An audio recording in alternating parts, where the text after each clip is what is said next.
Gőzgépfutószallag telefon. Az ipari forradalmak nagy találmányai, amelyek megindították a modern fejlődést az egész világon. Ezek az innovációk példátlan gazdasági fellendülést hoztak, ugyanakkor nem voltak környezetkímélőek, és többségük jócskán hozzájárult a társadalmi különbségek növekedéséhez. Vajon lehet úgy fejlődni, hogy mindenkinek jó legyen? A válasz az EU kohéziós politikájában rejlik.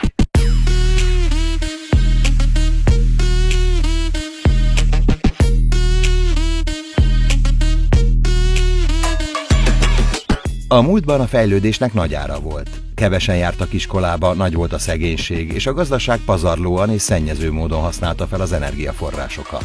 Az EU létrejöttével a helyzet javult, és kialakult egy látszólag stabil fejlődési modell, ám a 2008-as válság mindent megváltoztatott. A munkanélküliség az egekbe szökött. A gazdaság megremegett, így változásra volt szükség, egy rugalmas modellre, ami felkészíti az embereket az ilyen válságokra. De hogyan lehet megteremteni egy ilyen rugalmas, mindennek ellenálló rendszert? A válasz első eleme az intelligens növekedés. Ahhoz, hogy a növekedés a jövőben is megmaradjon, stabil alapok szükségesek. Ezért vált az oktatás minőségének javítása, a kutatási teljesítmény fokozása, az innováció és a tudásátadás népszerűsítése prioritássá az egész Unióban. Az EU elérte, hogy 2020-ra GDP-jének 3%-át erre a területre költse. Ez közel 3-szor annyi pénzt jelent, mint Magyarország éves GDP-je. De mi a célja ennek az intelligens növekedésnek? Az éghajlatváltozás, az energia és erőforrás hatékonyság, az egészségügy fejlesztése és a demográfiai problémák megoldása folyamatos fejlesztést igényelnek az Unió részéről. Így jött létre az Innovatív Unió, amelynek első nagy erőpróbája a koronavírus válság volt.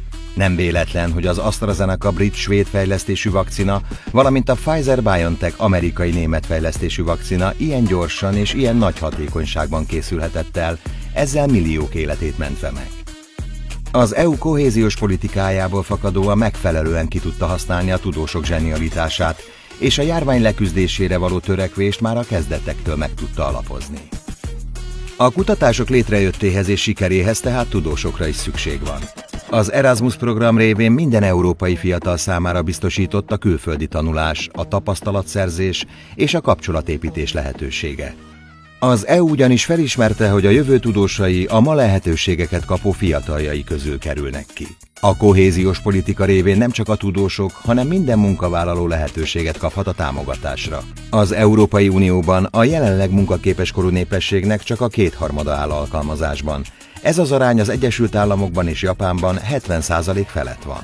Az EU célja éppen ezért az, hogy a 20-64 év közötti állampolgárok 75%-a munkavállaló legyen, 40%-uk pedig diplomás legyen. E célkitűzésnek köszönhetően a hitelválság utáni 11,5%-os csúcsról a munkanélküliség 6,5%-ra csökkent. Ezt a kohéziós politika inkluzív, a magas foglalkoztatást előnyben részesítő növekedésének köszönhetjük. Fontos felismerés, hogy hiába fejlesztjük a piacgazdaságot, hiába növeljük a munkavállalók számát, annak mindig lesznek negatív hatásai is. Például a környezetszennyezés, melynek mértéke az ipari forradalom óta óriási mértékben növekedett. Ezt ma már nem engedhetjük meg magunknak, ha el akarjuk kerülni a közelgő klímakatasztrófát. Éppen ezért az Európai Uniónak célja az is, hogy a fejlődés ne csak innovatív és inkluzív legyen, hanem fenntartható is. Ennek érdekében az EU megalkotta a 20-20-20 célkitűzését.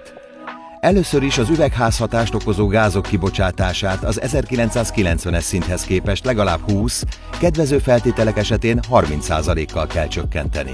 Másodszor a megújuló energiaforrások arányát 20%-ra kell emelni a teljes energiafogyasztásban. Harmadszor pedig az energiahatékonyságot 20%-kal kell növelni. Ezzel az Európai Unió olyan módon veszi ki a részét a klímakatasztrófa elkerüléséből, hogy közben saját polgárait és fejlődését nem korlátozza, vagy nem teremt számukra egy élhetetlen Európát. Az Európai Unió kohéziós politikájának tehát kiemelt célja, hogy az európai növekedés okosabb, fenntarthatóbb és befogadóbb legyen.